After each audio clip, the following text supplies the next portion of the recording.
If you're renovating or building and trying to find out how much your ideas or house plans will cost, you will have come across square metre rates. But what are they? In today's episode, I investigate square metre rates in detail. I find out what they are, how they're calculated, and why building cost consultants really dislike using them. Welcome to the Renovation Collaborative podcast, where I interview industry experts and find out the latest information to help you renovate smarter.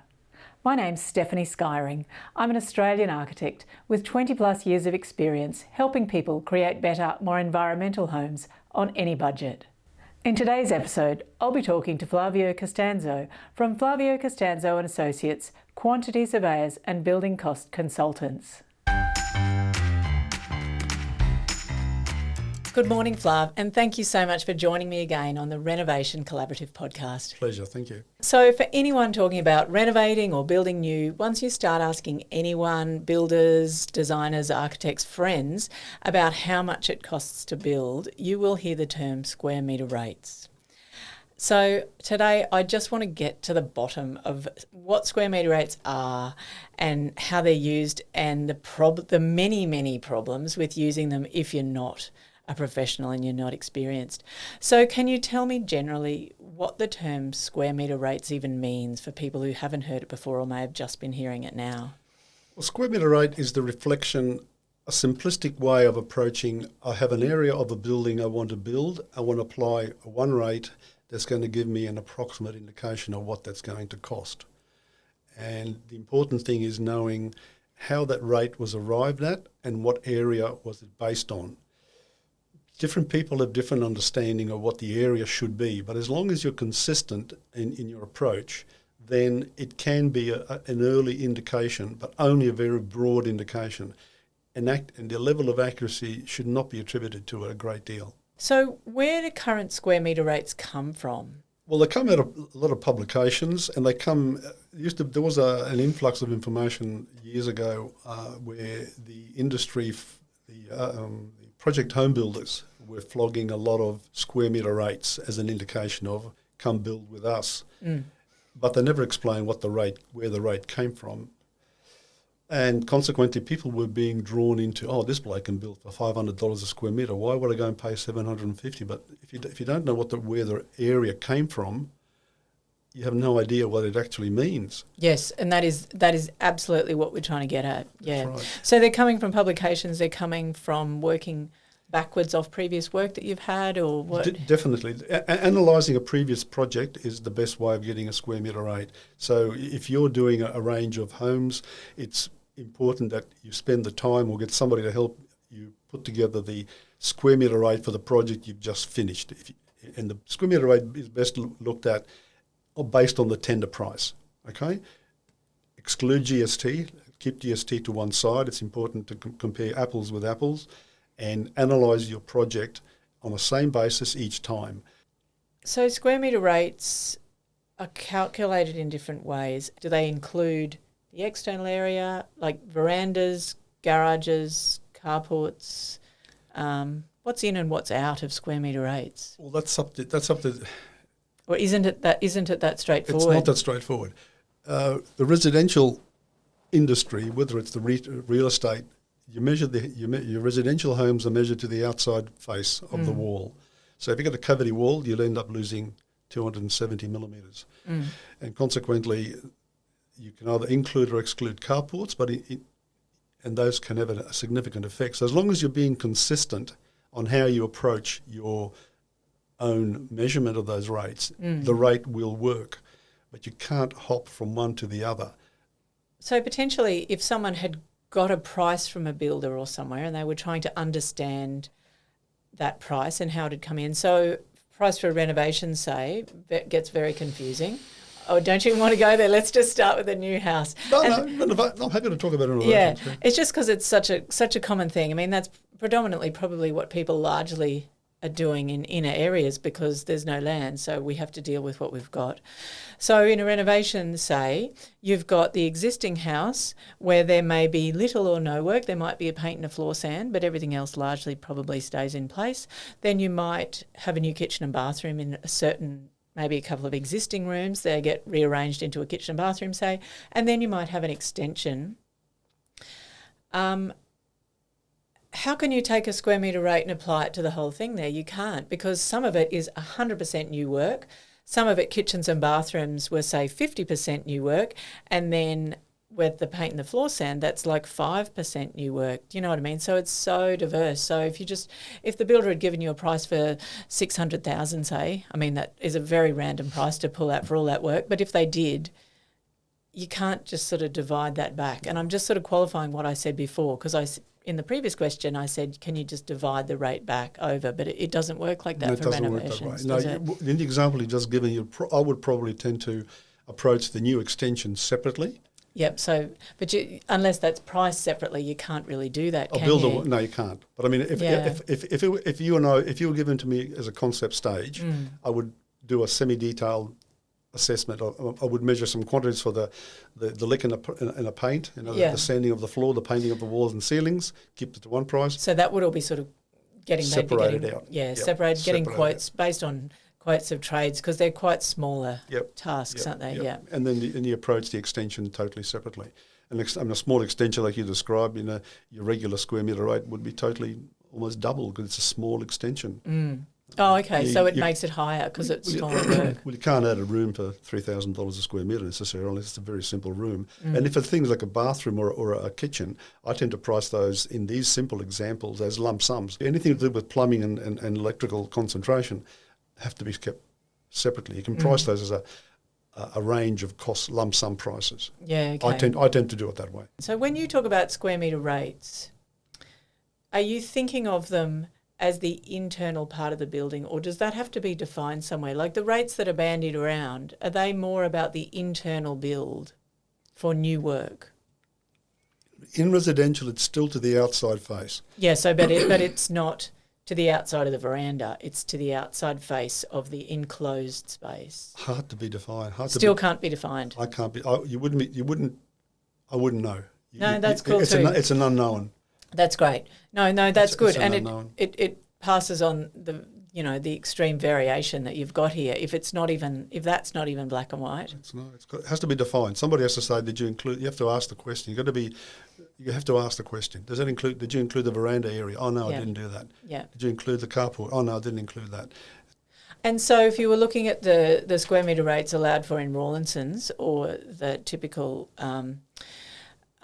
national information that's passed around about by the industry, would that, for a house, would that be the internal area? Well, Rawlinsons tend to call it to the outside face of the walls. Now, they would include things like verandas. Mm-hmm. So a veranda is a occupiable space. You would include the veranda.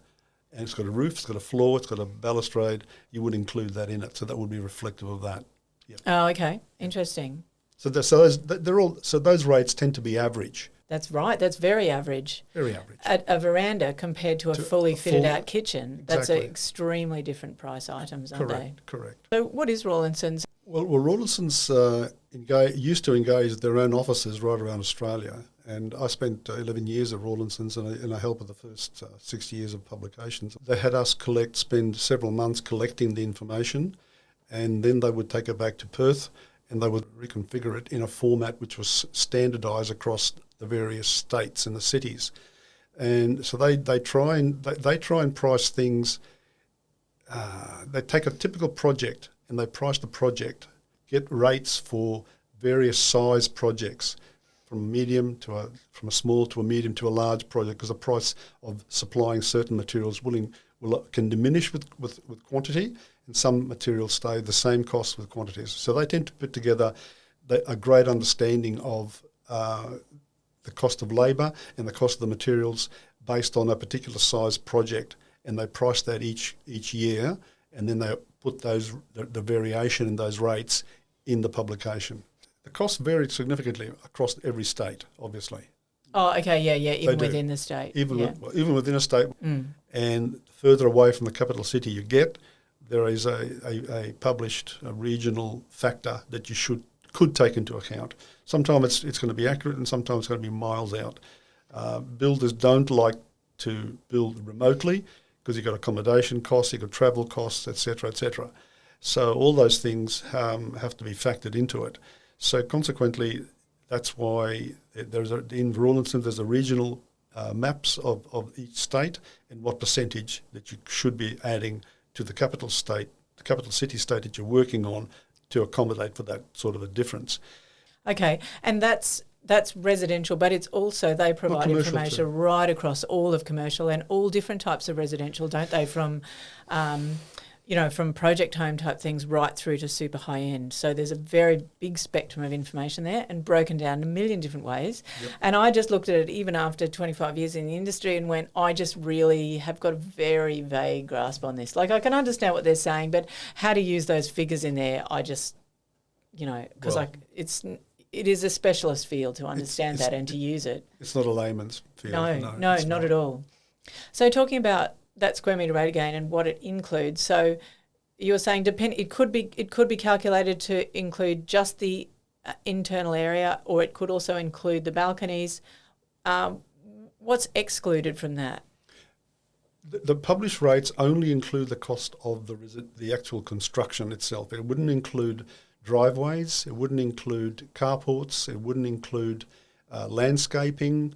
Also pools or fences, no pools or fencing, all of those things, because they would, tradition used to vary significantly with the size of a block. Now blocks are getting smaller, so you could argue that what I'm saying is a little bit redundant, but it's still relevant that it's only the cost of the construction of the home itself, the residence itself. So the area is normally to the outside face of the external wall. Anything beyond that, which isn't part of the integral part of the home, it obviously includes a veranda if it's part of it. Yeah. But if it's an independent carport, no. If it's a driveway, no. If it's a landscaping, excluded. Pools, fencing, tool shed in the backyard, all of those things should not be included or assumed to be included in a square metre rate. So they all have to be added on. So Correct. There's something else that comes to mind then. So if you've got a sloping site and you're doing cut and fill, you're doing retaining, all of those things, which can add hundreds if you've got quite a steep site or you're doing some extensive work there. All of that is additional as well, isn't it? Correct. When I was looking at that information from Rawlinsons, I think they said things that they exclude from their costs that they give. They said sloping sites, difficult foundations, high ceilings, unusual shapes, meaning walls, not just a rectangular house, but walls that move around have different angles, and obviously then any special design, unusual roof forms, anything like that. So taking your example of a steep sloping site, it's no different to the kitchen, bathroom, laundry, ensuite. They are lump sums of money which would not be reflected in the cost per square metre and would have to be looked at separately. Retaining walls, they're a killer. Retaining walls are a killer for cost. And what material you build them out of, there's so many different ways to go there. Exactly. And also the type of soil. That if you spend a day chipping away on solid rock, or if it moves quite easily, correct. If the soil's being kept on site or if it's being taken off the site, yeah. Well, that's a management sometimes for the builder. But if an architect, and most architects tend to be doing it these days, they organise their cut to fill to optimise, to keep it all there. Yeah. If it's suitable, they keep it. If it's not, they take some away and bring some imported stuff in. Yeah. So let's talk about some examples. So hypothetically, if someone was at a barbecue and someone said, building these days, it's X amount per square metre, and you took that home and you tried to apply that to your project, it's important, I think, to keep in mind that there are so many things that can make a square metre rate higher or lower. So some typical things that you can, and I should say higher or lower, and also therefore extremely inaccurate.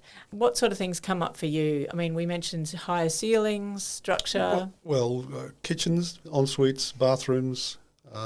Is it full height tiling in the bathroom? Yeah. Is it a bathtub? Is it a shower? Laundry. All the wet areas tend to have their own separate cost centre sensitivity. Kitchens are fairly obvious. You got a lot of bench work. You got appliances. Does it include appliances? The clients sometimes want to supply their own appliances. So all those things need to be understood and nutted out before you throw a square metre rate. It's more logical to probably approach a square metre rate for a an empty shell and then put the lump sums Yes, it in for a is. kitchen, for an ensuite, one bathroom, a powder room, and treat those as separate lump sums because they can have a tremendous effect because of the plumbing, etc., concentrated, and the cost of the fittings in there. Yes. And you're still, even as an empty space though, it's still quite different, a veranda versus an internal empty space. They're still quite different, aren't they, to apply the whole thing Well, over?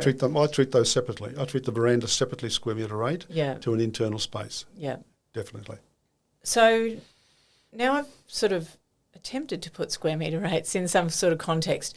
I mean, really what I'm getting to here is I'm really saying don't take square metre rates and try to work it out yourself. It's really just go and get some costing advice is really what I'm saying, because you can have a stab at it yourself and be completely wrong, whereas where was the point of that? You've continued down the path with this inaccurate information and then you're going to get a rude shock somewhere. And it's at the end when you've invested all this time and emotion and money into getting the drawings done and everything, whereas if you'd got some costing advice at the beginning, it would have given you a more accurate number. Thank you so much, Flav, for all of your incredible information today. That's been really informative. My pleasure. Wow, what a fantastic interview. To conclude today, I just want to stress the 3 most important points that I think came out of today. The first one is that if you're ever quoted square metre rates, make sure you find out what they include, because that can just be so variable and everyone has a different interpretation. The second point is that square metre rates may or may not include verandas or bits and pieces attached to the house, but they never include work outside the house. So make sure you allow to add all of this on to your building cost work. This includes things like driveways, cut and fill, complex footings, pools, pool houses, landscaping, fences, all of those things need to be added on to your construction cost. The third point to note was how much both the Quantity Surveyor and the Building Cost Estimator really didn't like using square metre rates because they're so variable and it's hard to get a really accurate result. As an architect, I found this really interesting because I've been using square metre rates on my projects for many years just to give my clients an idea of how much the very initial design will cost, and also to check if my ideas are coming out on budget. In the next episode, I find out how much it costs to build in Brisbane and southeast Queensland in 2024 and the forecast for moving into 2025. I will be talking square metre rates, so it's really important that you take on board everything that we've covered today in this interview. I'll be talking next week to David Knight from Total Estimating Services in Brisbane. Thanks for listening to Renovation Collaborative. Looking for more information on design, construction, costs, or environment? You can find everything you need on the Renovation Collaborative website. Listen to the full podcast or get the transcript PDF edited into clear Q&A. If you're short on time, sign up for the weekly wrap newsletter and get the concise podcast summary delivered straight to your inbox. You'll also find 11 easy-to-read courses demystifying the entire home design and construction process.